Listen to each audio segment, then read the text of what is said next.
እዚህ ሊግ ላልገባንም የሚለው ቁጭቱን ነው አሁን በስሜት የምታየው። በጣም ብዙ ጊዜ አላባ ከነማ ይገባዋል፣ አሁንም ወደፊትም ይገባዋል። ከ13ቱ ወረዳዎች ከሚወጣጡ ቡድኖች የመጀመሪያው ተፎካካሪና ማይደረደሩ ታላቅ ቡድን አላባ ወረዳ ነው። ሀብቴ ከድር እባላለሁ። የቀድሞ የአላባ ከነማ እግር ኳስ ተጫዋች፣ በብዙ ክለብ የተጫወትኩኝ። እንግዲህ አሁን ደግሞ በአላባ ከነማ እግር ኳስ ክለብ ወደ ፕሪሚየር ሊግ መግባት በጣም በደስታ ውስጥ ሆኜ ሀገሬን ለመቀበል የዋልዮች ታሪካችን ብዙ ውጣ ውረዶች አሉት። ብዙ ውጣ ውረዶችን አልፎ አላባ ከነማ ለዚህ ድል በመብቃቱ ከኋላ ያሉት በኳሱ ስር መስዋዕትነት እስከ ዛሬ ድረስ በቅብብሎሽ ደስ የሚል መሰረት ይዞ መጥቶ ዛሬ ደግሞ ለድል ያበቁትን እንደዚህ በደስታ እንደዚህ ደስ በሚል በመከባበር ውስጥ መጥቶ ለዚህ ታሪክ በመብቃቱ እጅግ በጣም ከሁሉም በላይ እኔ በጣም ደስተኛ ነኝ። ምክንያቱም ውስጡ ላይ ስላለው ባለው በሞያውም ዘርፍ ቅርብም ስለነበርኩኝ በዚህ ደረጃ የአላባ ሕዝብ የአላባ ደጋፊ ይህንን ትልቅ ውድ ስጦታ በማግኘቱ እኔም የዚህ አካል በመሆኔ በጣም ደስተኛ ነኝ። የዚህ ሰዓት አካል በመሆኔ በጣም እጅግ በጣም ደስተኛ ነኝ። ዛሬ በጣም ዛሬ አይደለም ይገባ ብዙ ከዚህ በጣም ብዙ ጊዜ አላባ ከነማ ይገባዋል፣ አሁንም ወደፊትም ይገባዋል። ምክንያቱም ትውልድ ከማፍራት አኳያ ኢትዮጵያ ስር በዚህ ሰዓት አሉ ከሚባሉት ምክንያቱም ቅድም እንደነገርኩሽ እኔ ለኳሱ ቅርብ ነኝ። አሁን ላይ ጄኔሬሽን የሚያፈራ ትልቅ ከተማ ቢኖር አላባ ነው። በዚህ ሰዓት በየትኛውም ቀድሞ ከነበሩት ከነ ሐዋሳ ከነ አዳማ ብዙ ጄኔሬሽን ከሚያፈሩ ክልሎች አሁን በዚህ ሰዓት አላባም ይደርስ የለም። በዚህ አጋጣሚ እንደውም መግለጽ የምፈልገው በጣም ብዙ አሰልጣኞች በዓለምም ያሉ እንደገና ደግሞ በኢትዮጵያ ፕሪሚየር ሊግም በከፍተኛ ሊግም ያሉ ትላልቅ በሙያው ዘርፍ ያሉ የአላባ ጄኔሬሽኖችን ወጣቶችን መጥቶ እንዲያዩ በዚህ አጋጣሚ ጥሬን አቀርባለሁ። ከሁላችንም አንድነታችን ነው የሚያስፈልገው። ፕሪሚየር ሊግ ላይ አንድ መሆን ነው፣ አንድ ሆኖ መመካከር ነው፣ አንድ ሆኖ ወደ ህዝቡ ወርዶ ያለውን ነገር ከተጫዋቾች ሰፖርት አኳያ ከፋይናንሻል አኳያ ብዙ ሰፖርት የሚጠይቁ ነገሮች አሉ። ህዝቡም በዚህ የአላባ ህዝብ የሚታማም አይደለም። በጣም ለልማት ለተለያዩ አይነት ነገሮች ይኸው በሜዳውም አይተና እንግዲህ አሁን አላባ ከነማን ፕሪሚየር ሊግ ገብቷል።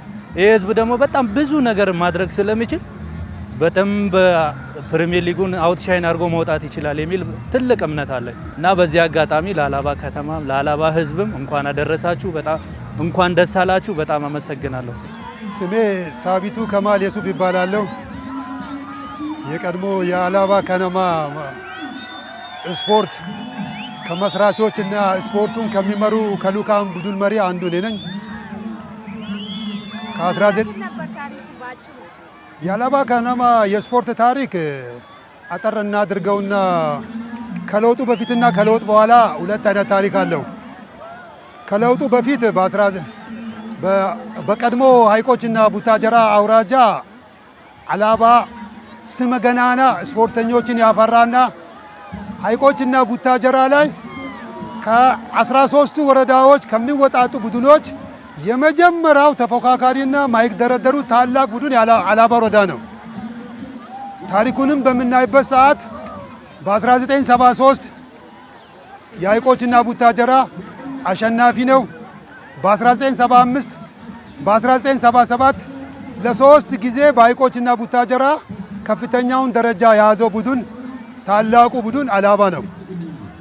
ከሰባዎቹ በኋላ ወደዚህ ከለውጡ ማግስት ጀምሮ በታሪክ በሽግግር የአላባ ከተማ መዘጋጃ ቤት ወደ ኃላፊነት መንበር ከመጣው በኋላ እኔ ከኢማም ሹክራላ ጋራ እሳቸው የመዘጋጃ ዋና ሹም ነበሩ።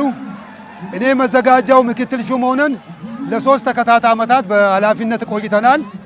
ትልቁ ስራዬ የመዘጋጃ ምክትል ሹም ልሁን እንጂ በከተማ ከስፖርት ካለኝ ፍቅር የተነሳ በአላባ ከተማ ውስጥ ያሉ ታዳጊ ስፖርተኞችን በማሰባሰብ አሁን የገባ መሃል ያለችው ቦታ ላይ ስፖርተኞችን ጎርጊስ፣ ጨርቃጨርቅ፣ ዋልማት፣ ፖሊስ፣ ዛላ፣ ሸገር የተለያዩ ኮካ የሚባሉ ሌሎችንም ቡድኖችን መስርተን በከተማው ውስጥ በየሳምንቱ ውድድር እንዲያደርጉ እያደረግን ታዳጊዎችን እያንቀሳቀስን እያወዳደርን ቆይተን ከነሱ ውስጥ የተሻሉና አቅም ያላቸውን ልጆች በከተማው ባሉት ዛሬ በህይወት የሉም አባታችን አቶ ባይሉ ደስታ አርፈዋል።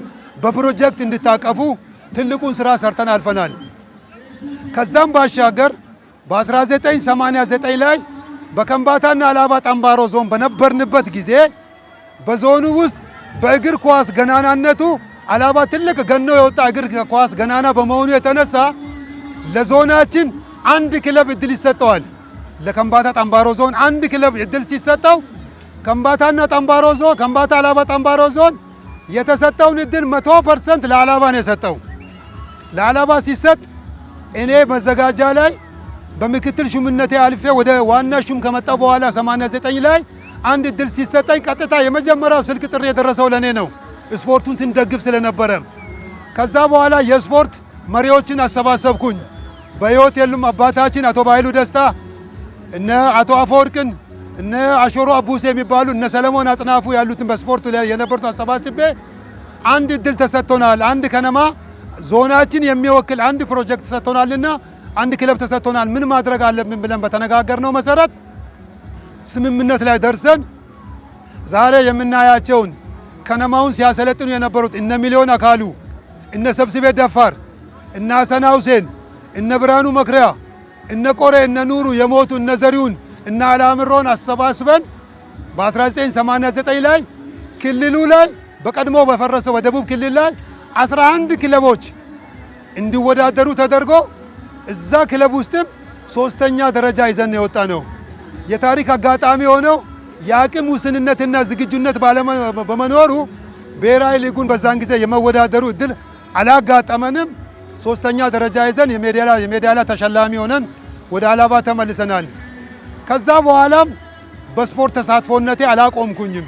በምክትል ሹምነቴ በዋና ሹምነቴም እየሰራው ሴክተርም ቀይሬ ወደ ትምህርት ጽሕፈት ቤት ከሄድኩ በኋላም ካለኝ ከስፖርት ተነሳሽነት የተነሳ በወቅቱ የነበሩ አመራሮች ጓደኞቼ ለዚህ ስፖርት እኔንም ጋብዞኝ ፕሮጀክት እንቅስቃሴ ሲኖር በተለያዩ ቦታ በኮሚቴነት እያገለግላለሁኝ።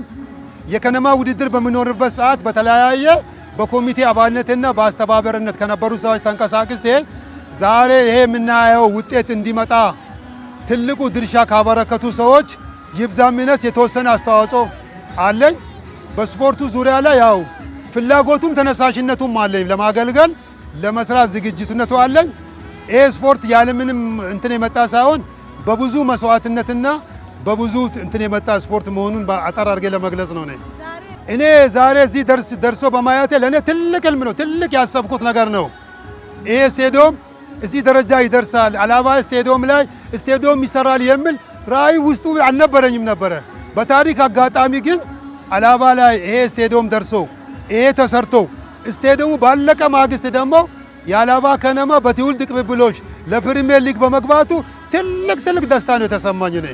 ትልቅ ደስታ ተሰማኝ። እኔ ከህዝቡ የሚጠብቀው የአላባ ህዝብ ልማት ወዳድ ነው፣ መሪውን ይከተላል። ህዝቡ ከነማው መደገፍ አለበት። ፕሪሚየር ሊግ ትልቅ ኢኮኖሚ የሚፈልግ ነገር ስለሆነ ከነማችን እዛ ውስጥ ገብቶ ጥሩ ተፎካካሪ እንደሆን ሁሉም ባለ ድርሻ አካል ከአርሶ አደሩ አንስቶ ነጋዴውም መንግስት ሰራተኛውም ሁሉም አቅም በፈቀደው ከከነማው ጎን ሆነን ከነማውን አጅበን ጥሩ ተፎካካሪና ጥሩ ደረጃ እንዲይዝ ማድረግ አለብን። ሐሰን ሁሴን እባላለሁ። የአላባ ከተማ ነዋሪ ነኝ። የቀድሞ ስፖርተኛና ካፒቴን የነበርኩ ነኝ። በዚህ ቱርናሜንት ከተቀየረ በኋላ ፕሪሚየር ሊግ ወደሚለው ነገር አላባ ከተማ በኳስ የእውቀት ደረጃ ላይ እሱም ባልደረሱ ሀገሮች ወደኋላ በመቅረቱ ህዝቡ ብዙ ቁጭትና ስሜት ነበረው። የኳስ አንደርስታንዲንጉ የህዝቡን በጣም ከፍተኛ ነበረ። እዚህ ሊግ ላይ አልገባንም የሚለው ቁጭቱን ነው አሁን በስሜት የምታየው። በጣም በሚገባ አላባ ከተማ እንደ ሌሎቹ ወደ ፕሪሚየር ሊግ መግባት ብቻ ሳይሆን ማይወርድ ቲም እንደሚሆን ይሄን ላረጋግጥላችሁ እችላለሁ። አባቶቻችን ህይወታቸውን ሰጥተው አሳይተውናል። እኛ ገንዘባችን የምንነፍባት አገር እንዳልሆነች ይሄ ሙሉ ለሙሉ በግሌ ላረጋግጥልሽ እችላለሁ። ይሄ የምታይ ነገር ትውልዱን ለመቀበል የሰሩት ወንድሞቻችን መግለጽ ከሚቻል በላይ ነው። ጊዜው ሳይሆን ያለ ጊዜው እየቀደሙ ነው ልጆቻችን። አንዳንድ ነገሮችን ዝም ብሎ የሚጽፉ ሰዎች የተገነባው ሀገር ነው። ይህንን ማረጋግጬልሽ አልፋለሁ። አመሰግናለሁ።